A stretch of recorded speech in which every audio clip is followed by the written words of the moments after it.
In the first 10 seconds, there is no body, no blood-soaked outline, no chalk mark on cold asphalt, only a silent living room frozen in time, a shattered coffee mug on the floor, and a single question that still chills investigators years later. How do you prove a murder when the victim is nowhere to be found?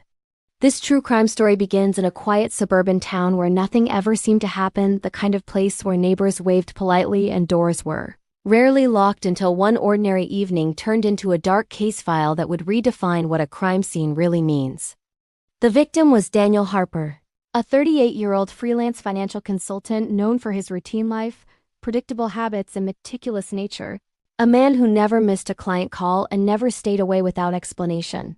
Living in a modest house on Elm Ridge Drive, last seen on the night of October 14th when his car was found parked neatly in the driveway, engine cold, keys inside, wallet on the kitchen counter, and phone charging as if waiting for him to return.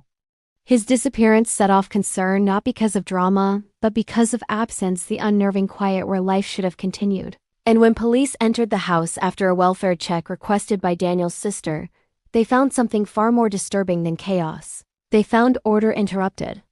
The couch cushions were displaced by inches as if someone had stood abruptly, a lamp lay broken, but carefully placed to one side, and the carpet near the hallway bore faint, almost invisible streaks that only revealed themselves when forensic lights swept across the room. Marks consistent not with a spill, but with something heavy being dragged after being wiped clean. There was no body, yet the house whispered violence, and the silence was louder than any scream. Investigators quickly focused on one person, Mark Ellis, Daniel's long-term friend and recent business partner. A man who had spent nearly every evening at the house during the weeks leading up to the disappearance. A man who knew the routines, the blind spots, the habits that could be exploited, and most importantly, a man who stood to gain financially from Daniel's sudden absence. Their partnership had been strained, money was missing from shared accounts, and emails revealed heated arguments masked behind professional language showing a relationship fracturing under pressure, and while motive alone does not make a killer in true crime history, it often opens the first door. The night Daniel vanished, neighbors reported seeing Mark's car outside the house far later than usual. Engine running, headlights off, and a nearby security camera captured a figure matching his build, carrying something long and wrapped toward the back of the property. An image too grainy for certainty but clear enough to haunt every frame-by-frame review. Still, no body meant no murder, at least not traditionally, and Mark Ellis knew it. During questioning, he appeared calm, cooperative, almost rehearsed, claiming Daniel had left after an argument, alive and angry, saying he needed space, a story that would have held if not for the growing pile of small damning details that told another truth. Forensic analysts found traces of Daniel's blood embedded deep within the carpet fibers, evidence that could not be explained by an accident or old injury, and attempts to clean the scene had only driven microscopic proof further into the fabric, a mistake killers often make when they believe what cannot be seen no longer exists.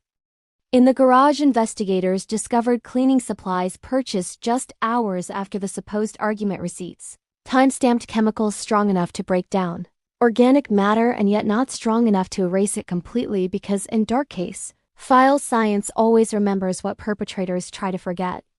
The case took a dramatic turn when cell phone data revealed Daniel's phone never left the house after that night, contradicting Mark's claim that he had watched his friend drive away, and location pings from Mark's own phone placed him not at home, but at a remote stretch of wooded land miles outside town for nearly 3 hours, an area later searched intensively with cadaver dogs that repeatedly alerted in the same isolated ravine, circling, signaling death without a corpse.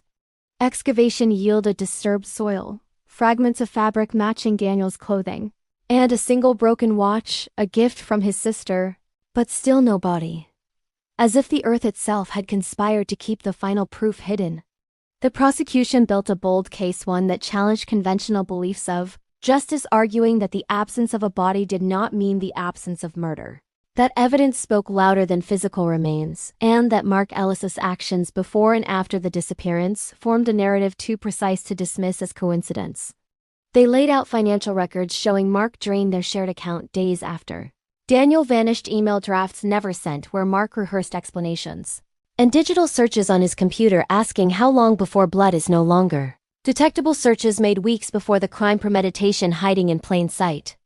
The defense fought back hard, casting doubt on every assumption, suggesting Daniel staged his disappearance, pointing to stress, debts, and the possibility of voluntary escape, emphasizing the central truth that no one had ever seen Daniel's body, alive or dead, and reminding the jury that a conviction without a corpse would set a dangerous precedent.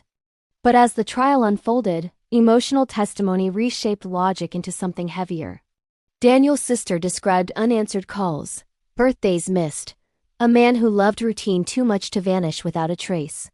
Friends spoke of his fear of the woods, of hiking trails he avoided, of plans made for the future that stretched months ahead.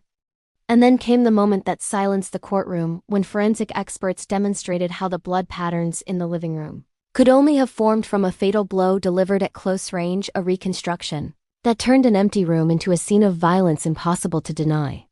The jury deliberated for days, wrestling with doubt and evidence, grappling with the weight of condemning a man based on absence, and when the verdict finally came guilty of first-degree murder, the courtroom exhaled a collective breath. Justice delivered not by what was found, but by what could never again be explained away.